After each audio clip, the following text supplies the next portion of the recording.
Olá, meu nome é Kelson Malta, você está em Físico-Química Experimental, versão remota. Seja bem-vindo.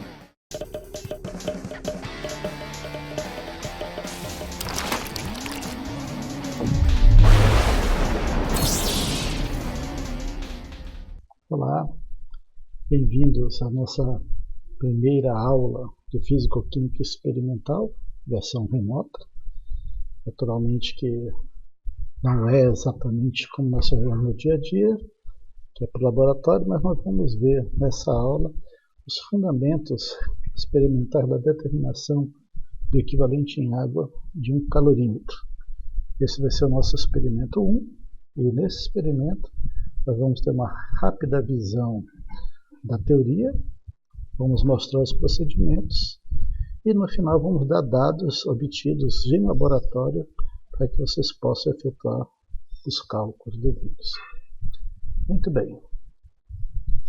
Quando nós falamos em determinação de capacidade calorífica de um calorímetro, vem na verdade uma pergunta antes, que o que tem realmente a ver capacidade calorífica com o dia a dia?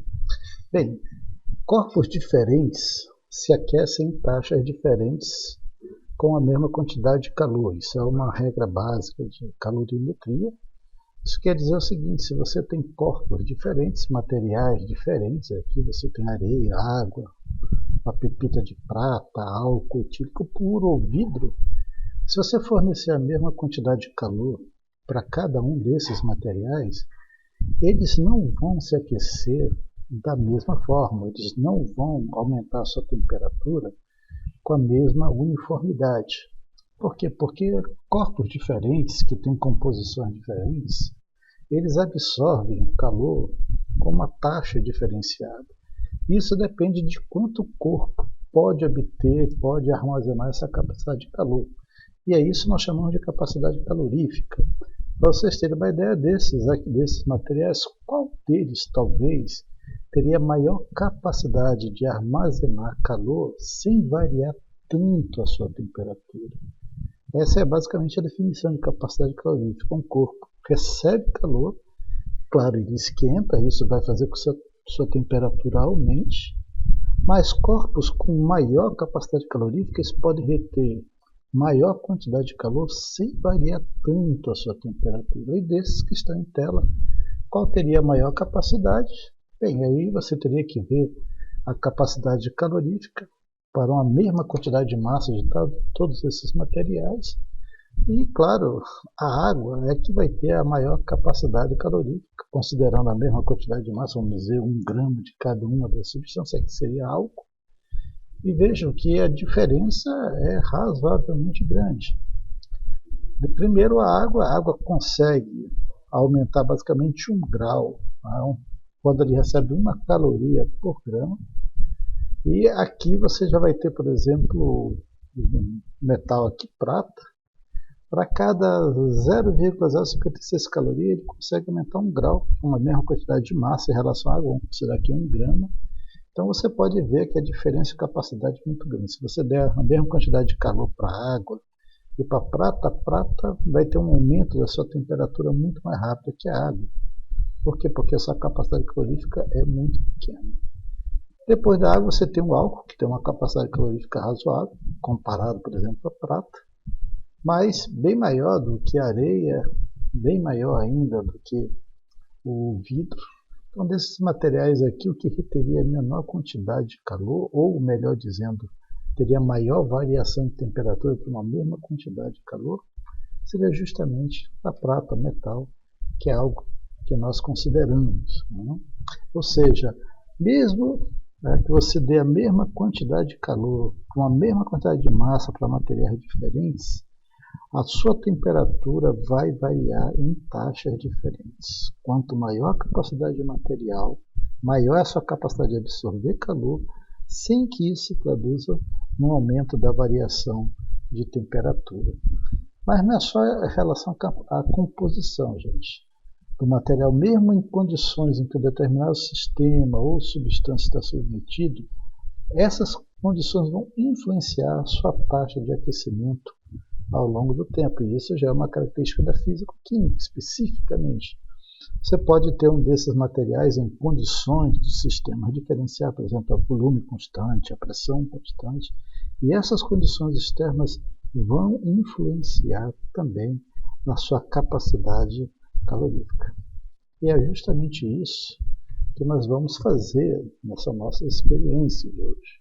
Há dois processos principais pelo qual um sistema ele pode ganhar ou pode perder calor para a vizinhança. Vocês devem ter visto já na disciplina de Físico-Química 1. Ele pode perder ou ganhar calor a volume constante ou a pressão constante. Hoje nós vamos nos deter basicamente a volume constante, mas o que quer dizer isso? Quer dizer o seguinte, que se você tiver um sistema em que você pode aquecê-lo ou resfriá-lo, e o volume ele não se modifica, ou seja, o volume constante, você pode ter um aquecimento ou um resfriamento do calor do sistema, que é diferenciado de um sistema em que, ao ganhar ou perder calor, ele vai ter a sua pressão variada. Quando o sistema está a volume constante, seu volume não varia, portanto você não vai perder energia na forma de calor, mas um sistema em que a pressão é constante significa que o volume é variável. Então, uma parte do calor que o sistema recebe, ele pode perder também na forma de calor para o sistema. Em termos de formalismo matemático, isso aqui vocês já viram em Físico-Química 1, a variação de energia interna do sistema é basicamente a quantidade de calor e trabalho realizado pelo sistema. Se o meu sistema está a volume constante, o seu trabalho vai ser zero. Por que trabalho aqui é zero? Porque trabalho, a definição básica de trabalho aqui é PdV, se o volume é constante, é derivado de uma constante. É zero. Então, nesse caso, para um sistema a volume constante, o que você vai ter? Você vai ter que dU vai ser igual a, aqui no caso seria dQ. E o que resulta na expressão, o que? ΔU é igual a QV. Em termos infinitesimais, sim, já qual a expressão que está faltando aqui, dU é igual a dQV, esse V aqui só para expressar que isso é a volume constante. A diferença maior de um sistema a pressão constante é que toda a energia que é dada na forma de calor para o sistema, isso se reverte em termos de energia interna do sistema. Por quê? Porque toda a energia que o sistema recebe na forma de calor vai ser gasto para aquecer igualmente o sistema em termos de quê? Atômicos moleculares, das moléculas que compõem o sistema. Ele não vai perder energia na forma de trabalho ao expandir o sistema, nesse caso.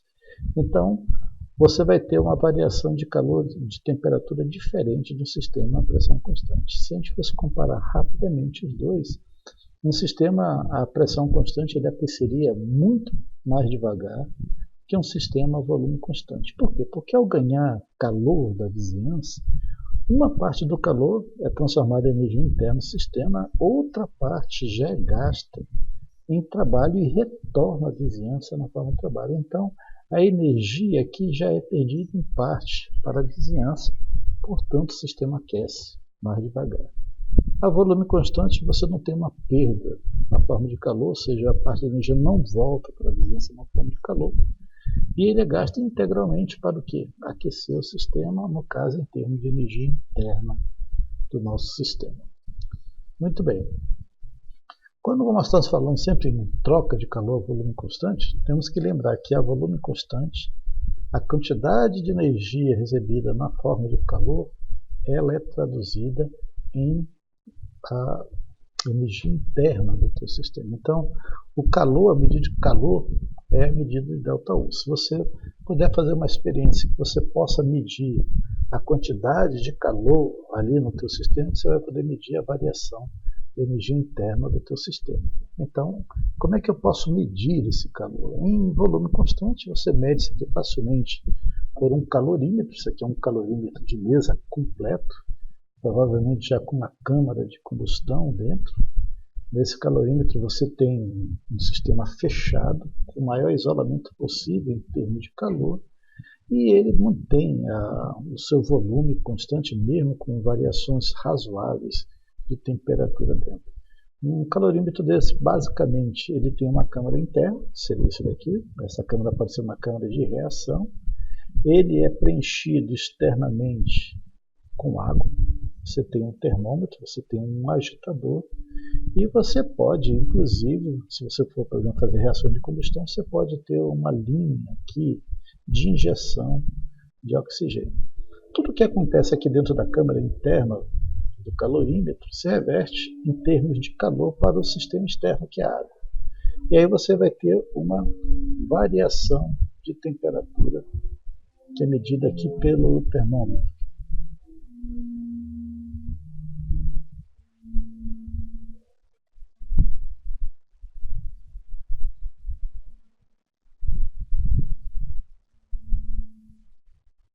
Medida aqui pelo termômetro. A variação aqui vai precisar de uma homogeneização.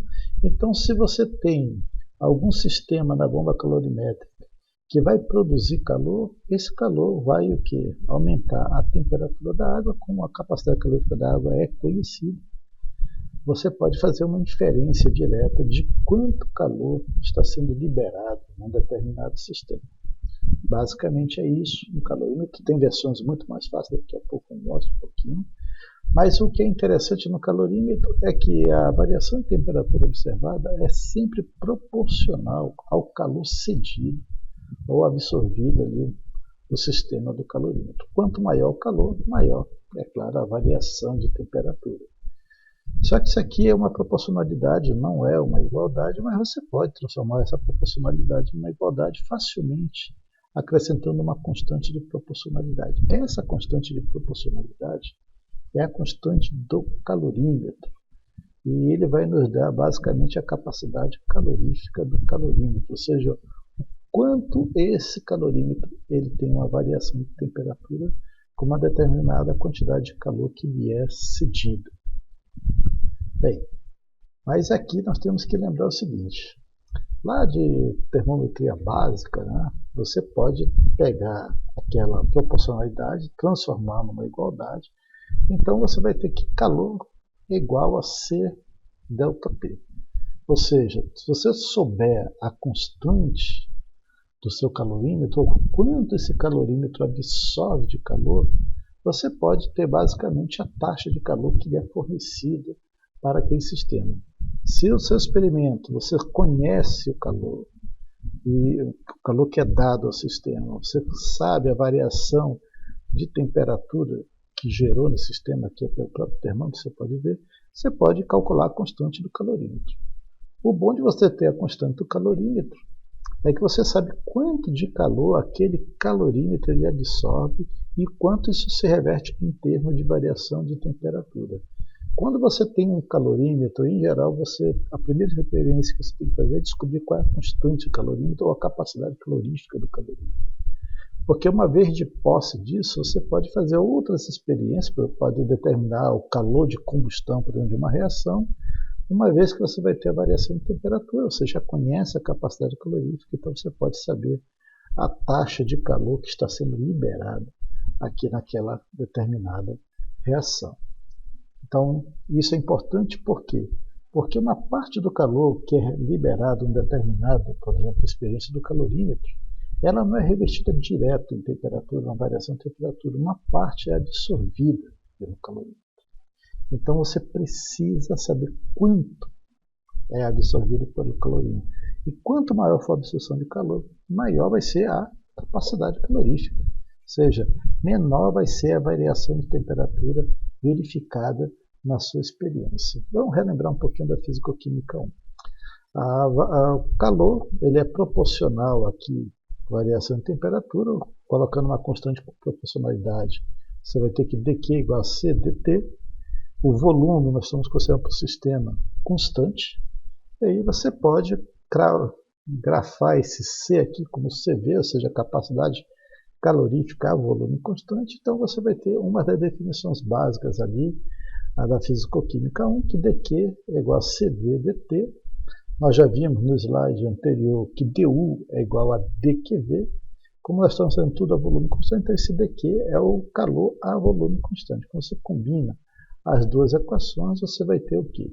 Que du Isso é igual a CV/dt, ou, como nós lembramos lá de Físico-Química 1, a capacidade calorífica a volume constante é a variação de U a T, mantendo o V constante. CV, DU, DT, AV.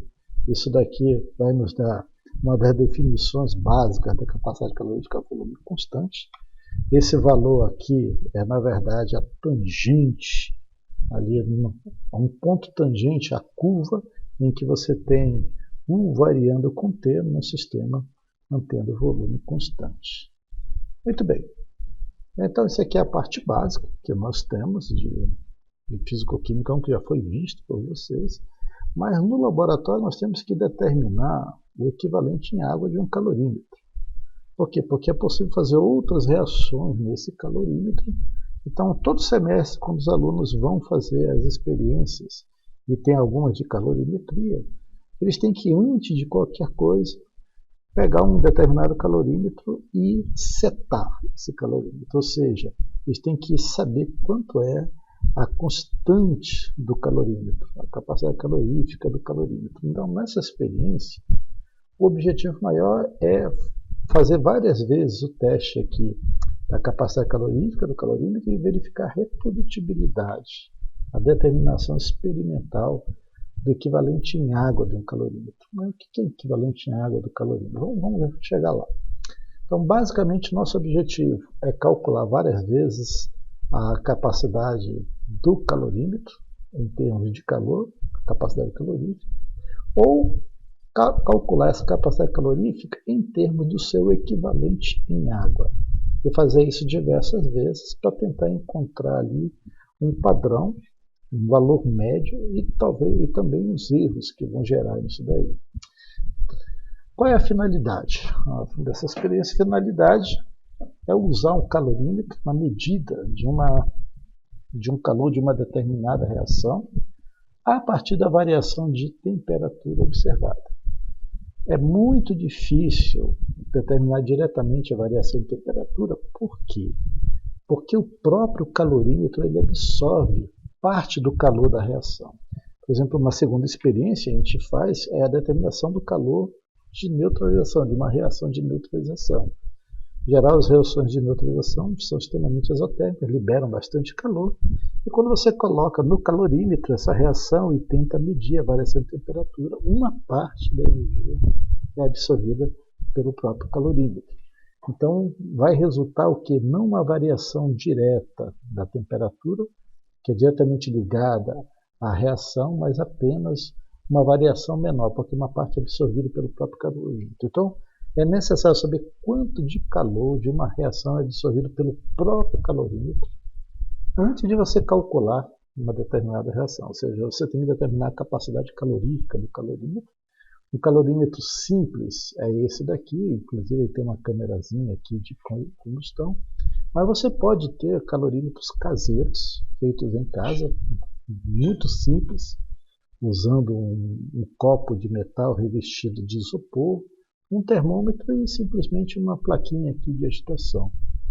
É possível você fazer isso até com alguns desses copos muito bons de café, que são utilizados com alto isolamento térmico. E você faz 2 furos em cima, coloca um termômetro, um simples agitador, que pode ser desse jeito, ou pode ser com uma palhetinha, não tem problema nenhum. E você pode calcular a variação de temperatura com um calorímetro simples e definir desse calorímetro aqui quanto é a sua capacidade calorífica. Muito bem. Então, qual é o conceito da nossa experiência?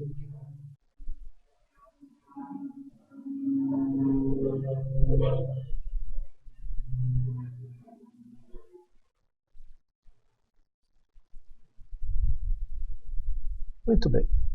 Qual é o conceito da nossa experiência?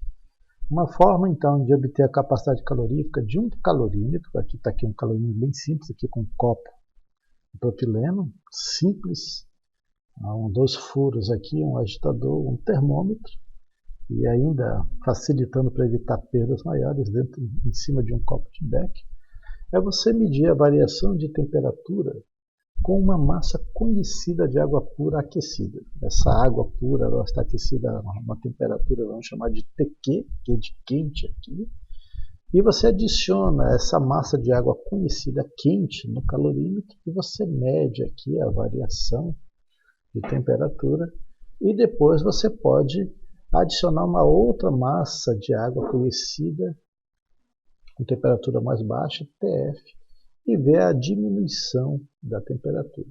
Você pode fazer o contrário. Você primeiro coloca uma massa conhecida de água fria, deixa estabilizar, deixa entrar em equilíbrio térmico e depois você coloca uma outra massa conhecida de água, em geral numa temperatura maior, e você verifica o aumento da temperatura do sistema.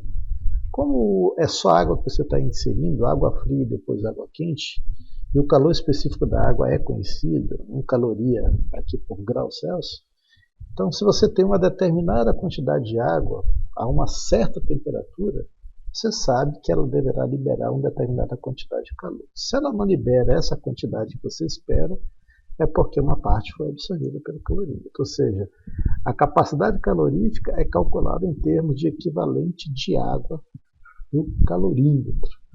Ou seja, em outras palavras, se medirmos a variação de temperatura de uma massa de água em um calorímetro, podemos calcular o quanto de calor foi absorvido em valores equivalentes de água.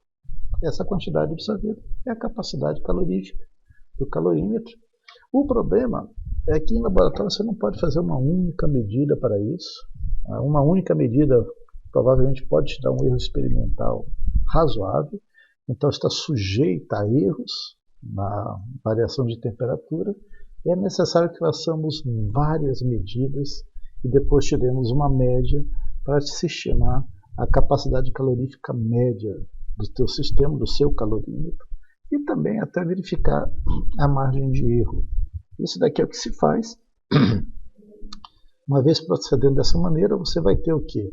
Uma constante do seu calorímetro que tem um valor com uma certa certeza, e você pode utilizar aquele calorímetro durante todo o semestre, em termos de físico-química experimental no laboratório. Muito bem, vamos adiante.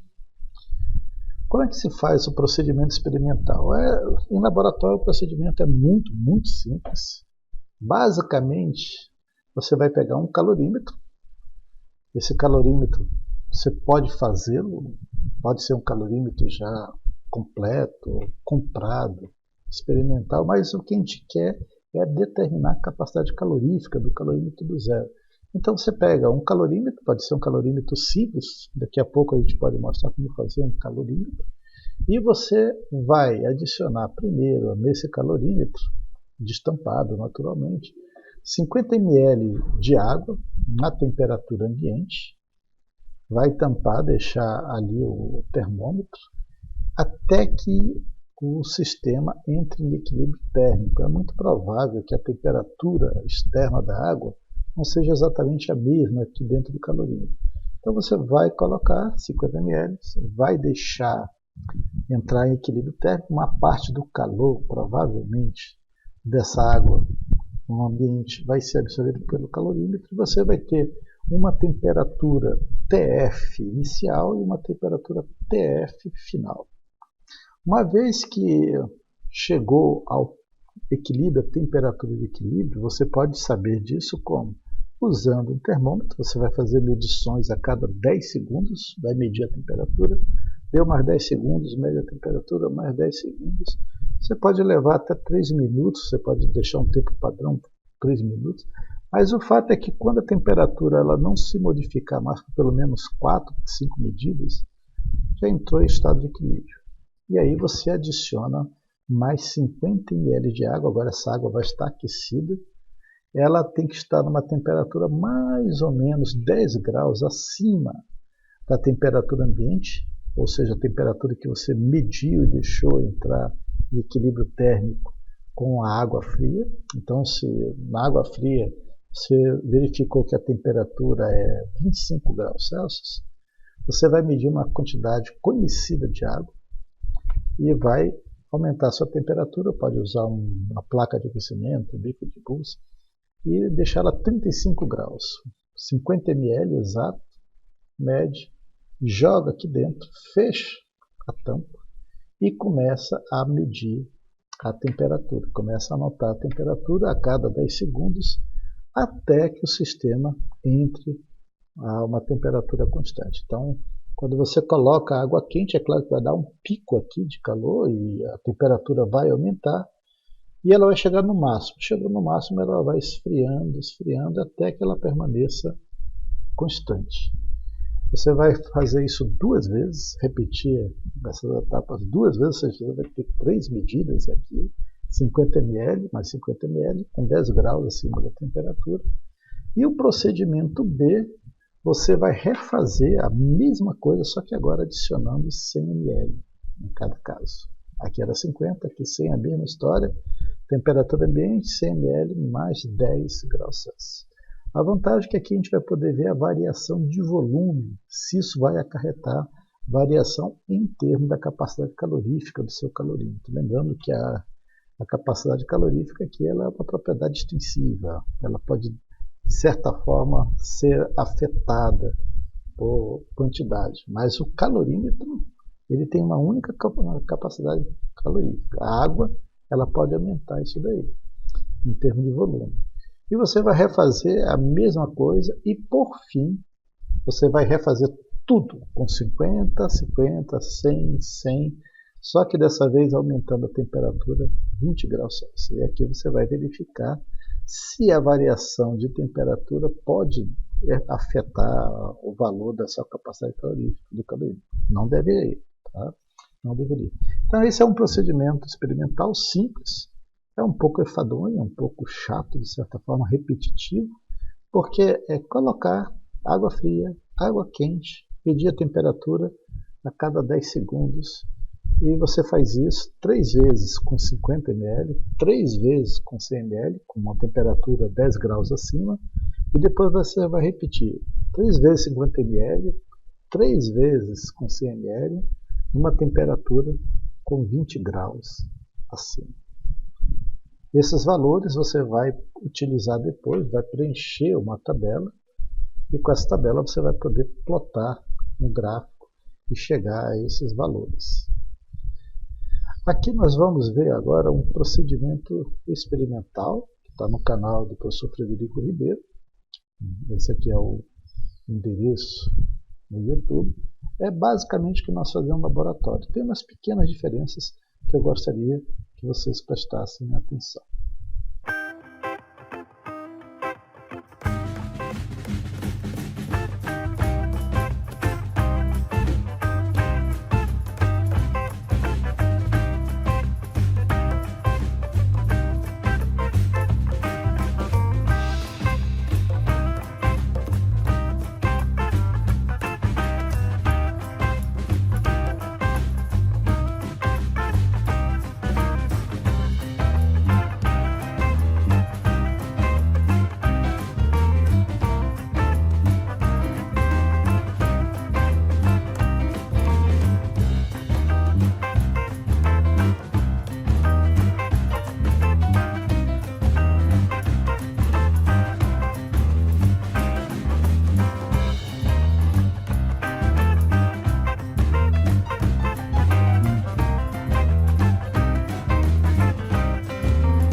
Muito bem.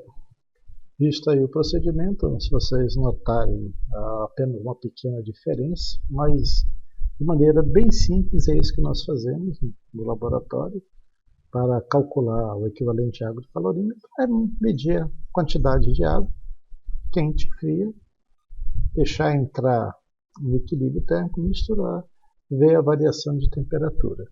Esses aqui são os dados que vocês estão vendo, de dados que nós obtivemos previamente em laboratório. Aqui são as 3 medidas aqui de 50 ml, 50 ml a 10 graus Celsius. Aqui 3 medidas de 100 ml mais 100 ml, também a 10 graus Celsius acima da temperatura ambiente. Os valores são muito próximos, naturalmente. Você vai ter como calcular, por exemplo, com TF e TQ, temperatura fria e temperatura quente.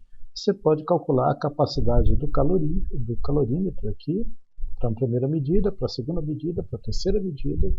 E aqui a gente agora repete a mesma coisa utilizando CML em cada caso, frio e quente, também a 10 graus, acima da temperatura ambiente. Não precisa ser exatamente 10 graus, contanto que você saiba exatamente a temperatura em que você está inserindo dentro do seu calorímetro. Então está aqui os mesmos valores. E depois é repetido tudo novamente a 20 graus Celsius acima da temperatura ambiente.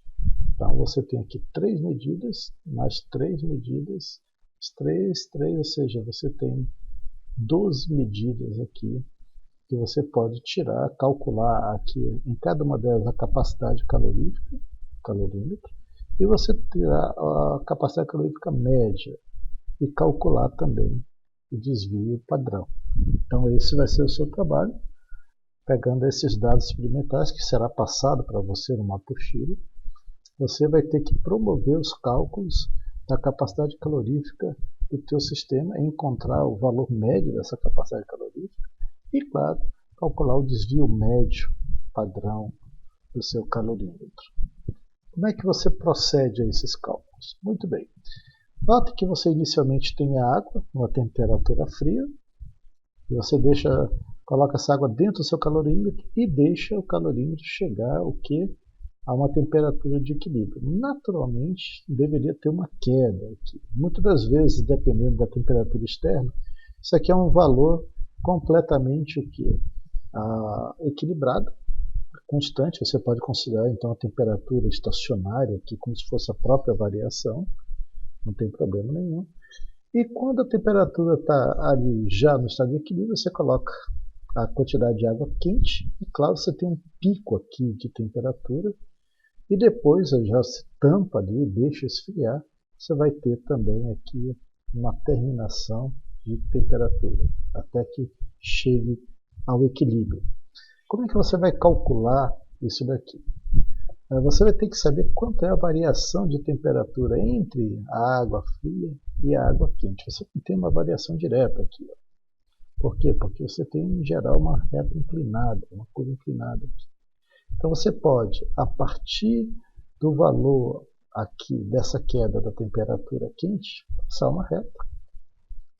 E justamente aqui nesse ponto, você pode calcular a verdadeira variação de temperatura do ponto aqui TF2 até o ponto TQ1. Essa é a sua variação de temperatura que de fato foi promovida em relação à quantidade de água fria que foi adicionada a ela, a quantidade de água quente. Com esse valor em mãos, você pode lembrar de algumas coisas. Você sabe que calor é MC ΔT, esse aqui é o calor específico da água. Você tem já a massa de água conhecida, uma vez que a densidade da água é 1, a quantidade em ml de água, essa é a quantidade em grão, claro, a gente está considerando esse valor. E você tem agora a variação de temperatura. Essa é a quantidade de calor total. O problema é o seguinte, que o calor que é fornecido pela água quente, uma parte é gasta aqui para aquecer a água fria e outra parte ela é absorvida pelo calorímetro. Então, se você tem o calor quente, o calor frio, que é dado por isso aqui, MC ΔT, o ΔT você pode medir de TF a TF2, de TQ1 até TQ2, você tem a massa de água, você tem um calor específico, então você tem tanto calor frio como calor quente. QQ e QF. Que você não tenha capacidade térmica em termos de calor para o calorímetro. Mas aí já é simples, já que você tem um e tem dois, você pode encontrar o terceiro aqui. Quem é o seu QQ aqui? É a massa quente aqui da água quente, o calor específico da água quente, e o delta TQ, TQ1, TQ2, isso aqui é em módulo, não se preocupe se der negativo, igual ao calor do calorímetro, que é a capacidade do calorímetro, vezes o delta T é essa variação, e a massa, no caso, em relação aqui ao que frio, a massa de água fria, capacidade calorífica da água, que é a mesma, e o delta T frio, que é esse valor. Se esse delta T frio for basicamente o mesmo, ou o QQ o mesmo, ou seja, se for basicamente constante, você pode considerar como estacionário, não tem problema nenhum. Ok? Então, com isso, você pode encontrar esse C, essa capacidade calórica, ela é medida em quantidade equivalente de água. Tá? Então, o equivalente de água do calorímetro, que é a sua capacidade calórica. Você vai fazer isso para cada um do conjunto de dados e vai encontrar o valor de C. Ok? Depois, eu quero que você discuta esses resultados. Como é que os dados que foram obtidos previamente naquela tabela, esses dados, calcular o equivalente em água do calorímetro para as diversas medidas. Com essas medidas todas, você vai calcular o valor médio do equivalente em água, ou capacidade calorífica média e o desvio médio padrão. Você vai comparar os resultados obtidos nas diversas medidas. Vai haver provavelmente diferenças, explicar as razões dessas diferenças e qual seria o valor de ser mais adequado. Pode ser que você tenha um valor muito bom, pode ser que seja um valor ruim. Tá? Comparar os resultados obtidos, já falei, o valor mais adequado, analisar os resultados em função dos erros envolvidos. O bom é que você já tem a tabela ali, você não vai gastar esse tempo tabelando tudo, fazendo essa medida, já estou te passando isso. Então você vai analisar os resultados em função dos erros, identificar esses erros, discutir o que poderia ser feito para corrigir, mas aí é um problema porque você não fez isso experimentalmente. Mas você pode ter uma ideia pelo vídeo ali, talvez, alguns erros que podem acontecer durante a experiência. No vídeo que nós vimos na explanação do experimento, agora há pouco, qual foi a maior diferença entre o procedimento exibido e o procedimento que é adotado aqui no nosso procedimento da apostila, para os nossos dados experimentais. E eu gostaria que você discutisse se haverá uma grande diferença nos resultados ou não. Ok? Então discuta isso daí.